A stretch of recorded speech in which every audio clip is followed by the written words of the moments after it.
and just seeing how charitably inclined the fandom seemed to be. All of those ingredients came together to make me start Random Acts with some fans.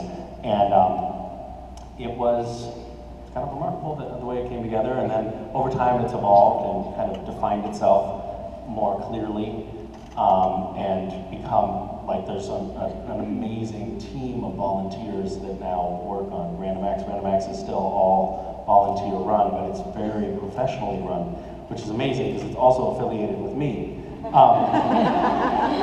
But they really are, you know, very international and really well organized and really active on social media and with a big core of volunteers that do stuff.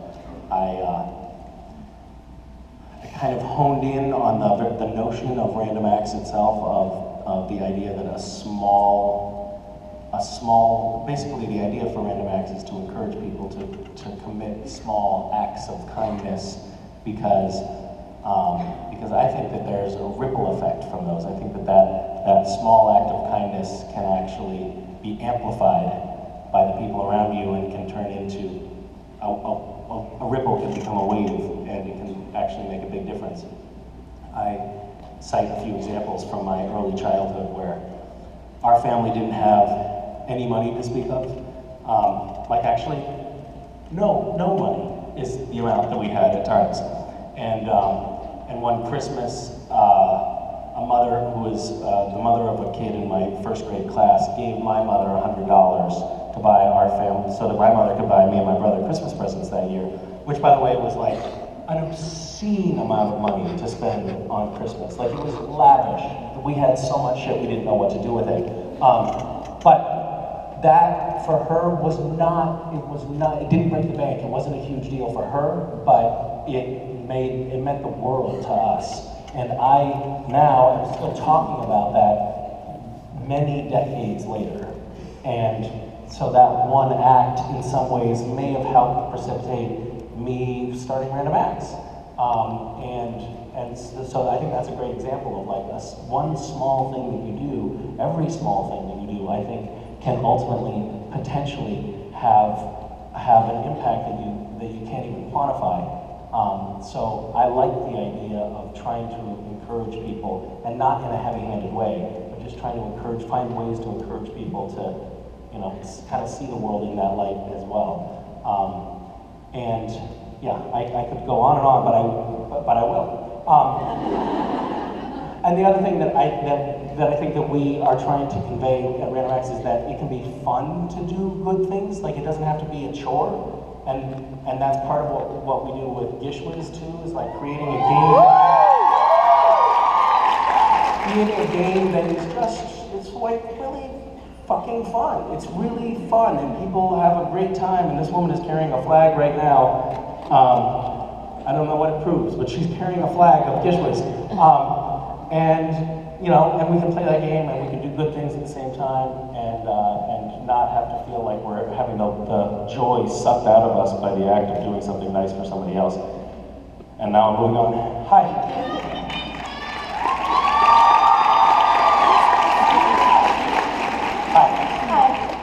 My question is, the cast is a bunch of pranksters. What was your by far favorite prank to pull? The favorite prank that I have pulled? Yes, on anyone. On anyone?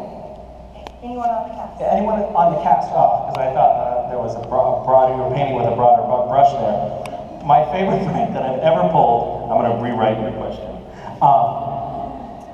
I pulled a prank on I lost a bet to Jared because he's a monster, and it was the biggest bet that I have ever in my life lost by probably a factor of 10. Like, I'm not a gambling man, and somehow I thought, like, when I went into this bet, I thought, worst case scenario, I might lose $80 or something, and it ended up being like, I don't know what it was. It was something. It was well over $1,000. Like, the way we structured our deal was not favorable to the loser, especially if the loser lost by as much as I did. And I lost by a lot. It sucked. And so anyway, I paid him back, but in pennies and nickels and dimes. which took me like 2 weeks to acquire. Like no bank would had enough in store for me, but I dumped it all in his trailer, and that was really satisfying. Because his victory actually ended up causing him more trouble than it was worth. But another prank that oh man, I pulled some good pranks outside of the cast of Supernatural. One time, I got really sick when I was traveling abroad back in 1995, and I had to come home. It was kind of like, I don't think I'm gonna make it. I have to come home and seek medical attention. And I actually ended up being sick for like 6 months, and it was really like, I was down for the count. But I didn't want to waste the opportunity, so I called my mom from a phone booth in Paris, and I was like, Mom, most amazing thing happened on the trip. She's like, what's going on? I was like, I just met up with the photographers of National Geographic, and we went out, had some drinks, and we just hit it off. They've taught me how to scuba dive in a swimming pool here, and now we're going to find a lost wreck of a Grecian shipping fleet off the Isle of Lesbos. And so anyway, I'm gonna be kind of out of touch for a while because I'm gonna be deep diving and these shipwrecks off the Isle of Lesbos. And she was like, oh man, that's so amazing, so amazing. Meanwhile, I was just about to board a plane and come home. And so I got home and I called my best friend. My best friend came, picked me up, and we drove back to my mom's house. And along the way, we stopped at another payphone, and he called and said, hey, can I borrow some stuff? He was a teacher at the time. Can I borrow some juggling stuff? Because my brother had juggling stuff. We're gonna do some juggling stuff in my school. And she said, yeah, sure, come by. So we went by, he started chatting with her. And then he went into the kitchen where he met me, and we changed clothes. So I put on all of his clothes. And then he had this like dorky voice that he did, like he's kind of talk like this sometimes as a joke. And so I started talking like that. My mom saw me from a distance across the living room talking like that, and then she walked into the kitchen, she saw my friend, and her brain just broke. Because she just thought, how are there two Dariuses in my house? Like, the notion that I could be one of those two people was impossible to process because she knew full well I was underwater off the Isle of Lesbos. And the look on her face, like she did, you've heard of the double take? She did it 10 times. She just couldn't process. There was actually a moment when she was looking back and forth that I thought it might kill her. You saw this look of utter pain and confusion going on in her brain. Another time on April Fools, I got up early and I just took everything of any value out of the house and put it in the garage, and then tipped all the furniture over, and then went up just so full of joy in my heart to wait for my mom to wake up. We've been wrong! It was so satisfying. Anyway, I mean, honestly, in all fairness, my childhood was very difficult on my mother. There was a lot of that kind of stuff. Hi. Hello. So, you've actually been a big inspiration to me, but not in the usual way. You've been a big inspiration to me in terms of getting my act together fitness-wise. Yeah, whenever I see That's pictures... ironic. I mean, sometimes you'll post pictures of yourselves running and yeah, honestly... That's like me getting up off the couch and being like, yeah. All right. I've lost 15 pounds since the beginning of this year. Congratulations. Thank you. Thank you.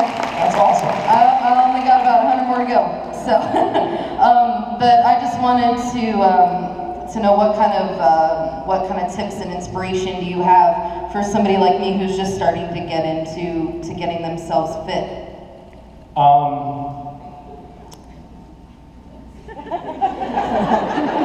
Take your time. Take your time. This is really ironic that you're saying this because I was just earlier this afternoon thinking, oh my God, I'm so out of shape. I have got to get my shit together. And then Gary, who runs creation here, Gary and Adam do, and both of those guys have gotten really in shape. And I was thinking, I got to talk to them and figure out how they get in such good shape because I've let myself go. But anyway, my fitness tip would be to talk to Gary and Adam. And in the 7 years I've been doing these shows, they've gotten in very good shape, so they're doing something right. But also, this I can say, Cheetos seem to work great. So, pack the Cheetos in for sure. Yep.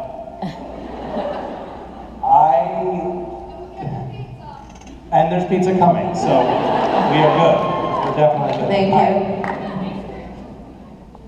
Hi. Hi. We got this. You're excited about the pizza, aren't you? Yeah. We know you've done a lot of charity work through Random Acts and GISHWHES and all the amazing other stuff that you do. Is there any other type of charity work that you would like to do if you get the opportunity?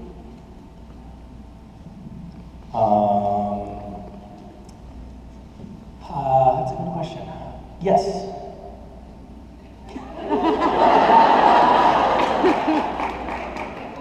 There was this guy when I was a paper boy, like I was 9 or 10 or something like that, and I was delivering papers, and one of the houses that I delivered to was the home of Mr. GISHWHES, who was this guy who ran the radio station in my hometown when I was a kid. And he was retired, and I met him delivering papers to his home. And he kind of was curious and inquired. Me and my brother showed up one day to collect money because he had been late paying, and I did not tolerate that kind of stuff. And he started asking us questions, and he found out that we were living with a single mom, and he kind of took us under his wing. And he became a sort of surrogate father figure